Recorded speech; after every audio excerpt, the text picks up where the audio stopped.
Happiness through curiosity on the Ranveer Show. Welcome to TRS Clips. Let's get into naval warfare a little bit. I don't even know where to begin this conversation, honestly. But what I would also like to kind of give you context on is that when it comes to the subject of hot war, where humans go up against other humans, lots of people visualize the army, like fighting against, like soldiers fighting against each other. Has there been a recent sort of violent hot war history of naval warfare anywhere in the world? See, it's like this, that all the greatest powers of the world have become great because of, among the three services, one service very predominant, which is the Navy. You see, the Royal Navy, the British Navy, most of the other people who set up colonies were all using their ships for all the movements, and so basically the Navy was the one in the forefront. All the expeditions they had from the ships only. Today, the US Navy has got a preponderance of force because they've got 11 nuclear aircraft carriers. Each aircraft carrier can carry about 90 aircrafts. Can you imagine? Together, they are bigger than most of the air forces of the world. Are there a lot of naval warfare situations that happen all over the globe which are not reported by media? So what happens, most of the countries cannot afford to have a full-fledged war because it takes your economy down by a couple of years. If China is a emerging power, in fact, is the second largest economy in the world, and they really want to become the world power. But then to become the world power, they should not start doing all this kind of activity in the world. They should not do things because it is going to affect their economy, it's going to affect their business interests. Diplomatically, it's going to have a beating. They're going to take a beating. So all these things are there. Everybody wants to have a little bit of conflict, and keep it below the escalation matrix. That means you start something, but ensure that it is so calibrated that it doesn't go, conflict into a full-fledged warfare. Gotcha. Same thing happened in India, Pakistan. If you see Kargil, the same thing. We didn't want to cross the LOC and go that side because we could have easily done that. But then we did not do it because we are a principled country. We didn't want to unnecessarily escalate. When it comes to naval warfare, if you fire a missile or a torpedo, it hits the target sinks. And when you're talking about targets like a ship will sink with 200 people on board. And of course, the cost of any normal warship, a frigate class will cost you about 8 to 10,000 crores.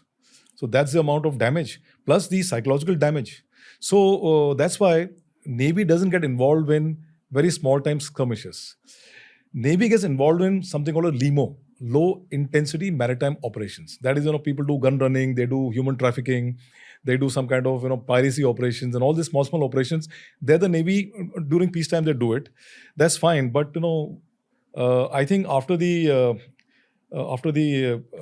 Israel-Egypt war, which saw the missile actions, there has been no significant action.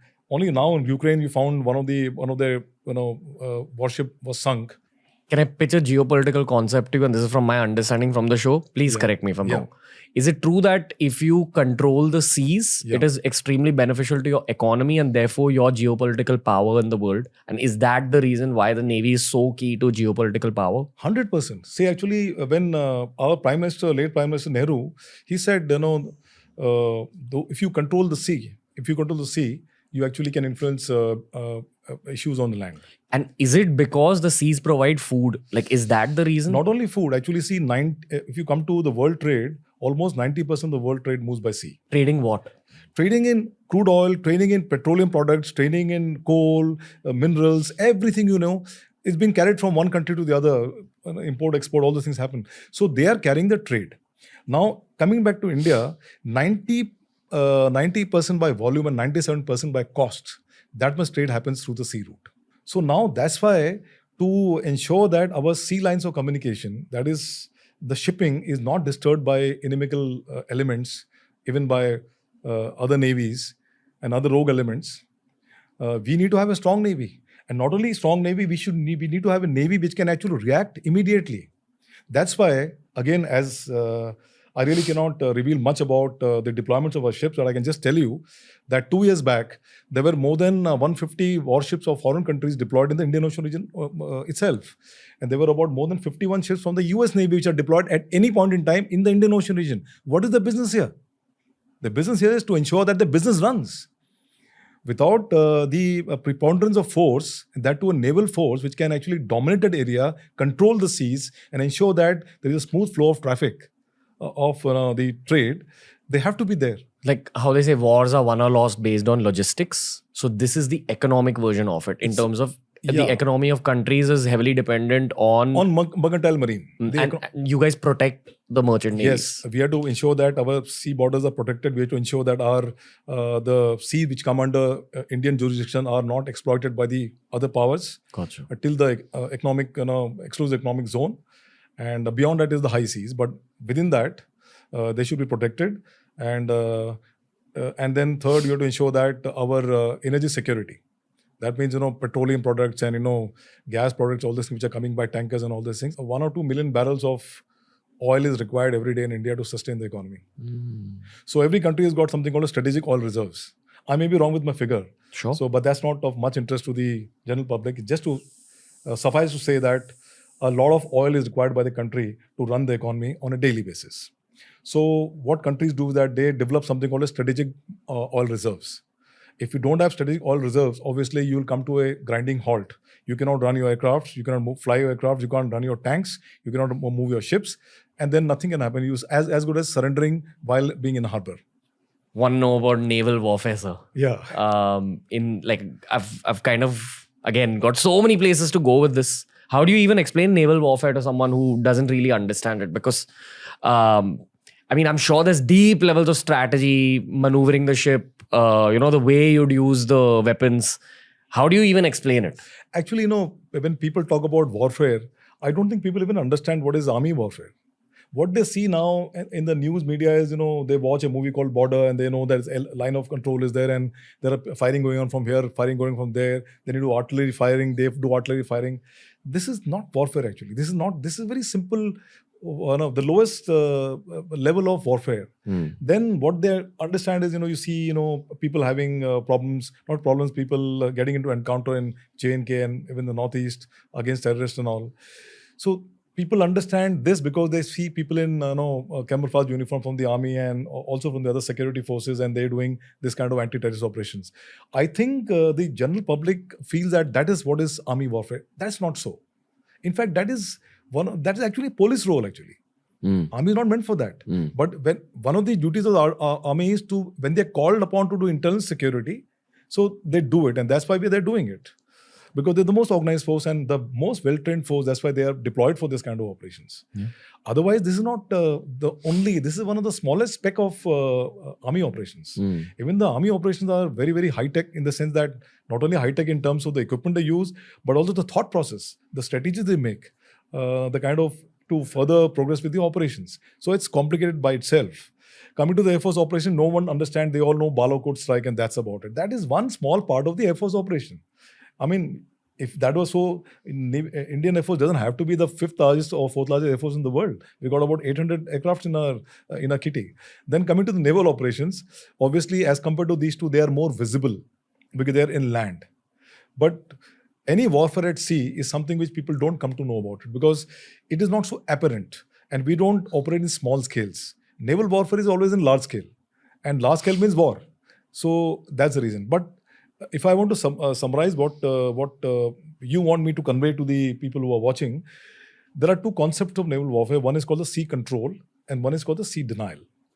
Sea control is the medium of the sea which you are actually controlling effectively. That means when an aircraft carrier goes, it doesn't go alone, it goes along with a tanker to fuel it.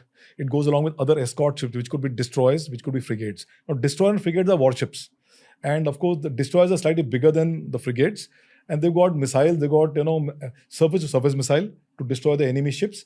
They got surface-to-air missile to ensure that any enemy aircraft or missile which is coming is destroyed. So they are put in various areas. There are various formations, and formation also got a calculation. So I don't want to bore people with that. No, I don't think anyone's getting bored. There are a lot of calculations, and then the calculations are based on tactical situation, and also the capability of the sensors, onboard sensors, sonar sensors, your other electronic warfare sensors, your radar sensors, and of course the range of your missiles. So all these things you have in the center, you have the main body, and on the sides, protected the main body, and also going to progress with the operation, you have the other vessels. Now, once you have that, it is said that when the US CBG, Carrier Battle Group, is moving around, it sanitizes an area of 1,000 kilometers around it. So that is called sea control. Means anything which moves in 1,000 kilometers can be prosecuted and positively identified and destroyed. So people are scared. So when he moves to an area, that whole area, wo dada ban gaya, that he becomes the boss of that area. Indian Navy has got a capability of more than 500 kilometers, 600 kilometers to control the entire area. So that's called sea control. Then there is something. And so when you have sea control, then any of a trade can pass through it easily. No other enemy warship can actually tamper with it because you are having a sea control. Now, second concept is sea denial. Sea denial means you deny the water body above you in a particular area to the enemy to use it, or his enemy shipping to use it. Like make it a red zone of sorts. Like red zone of sorts. And that's not. And the sea denial, the best platform is a submarine. So when you have a submarine or nuclear submarine lurking underwater, it is the biggest threat because the biggest threat. Why? Because it is very difficult to detect a submarine underwater because you have something called as sonar. Sonar actually, sound navigation ranging. So you actually emit some sound. The sound goes and touches the object and comes back. And then with that, you can make out whether it's a false target or it's actually a submarine or what is the size of submarine, all this kind of stuff. You can draw out a picture of what's under you. You can draw out a picture under you. The problem is that propagation of sound underwater is very complicated.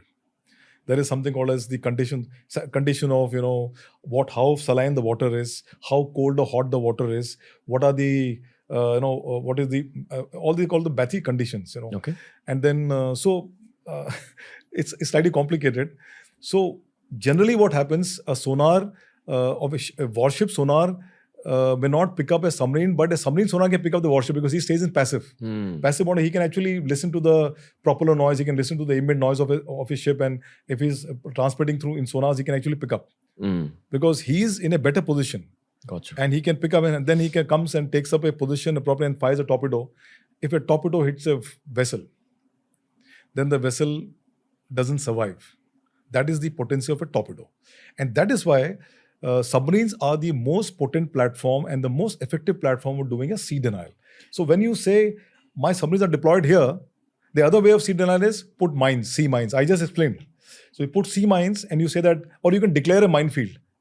As per the Geneva Convention, if you mine a particular area, you have to declare to everybody in the world because unlike a border issue, where you've got people on this side and that side, there's a demarcation, it's like football match. You have, this side and that side. Villages on this side are actually pulled back and similar on the other side. Sea is a global common in the sense that everybody moves around the sea. Is the data shared with all of the world's navies? Not all the world's navy. Data is shared. We got an organization in Indian Navy where almost all the data of the shipping, both Indian shipping, merchant vessels, or most of the countries, it paints. They're exactly positioned, Gotcha. Last port of call, what they're carrying, passenger, crew list, and next port of call, where it is going, everything is recorded. So we generally know exactly where our ships are, where they are. Any one of them who doesn't identify, we can make out that this may be an enemy thing. Thank you for watching this clip. If you want to learn more about this topic, we've curated a playlist just for you, and here's a link to the whole episode.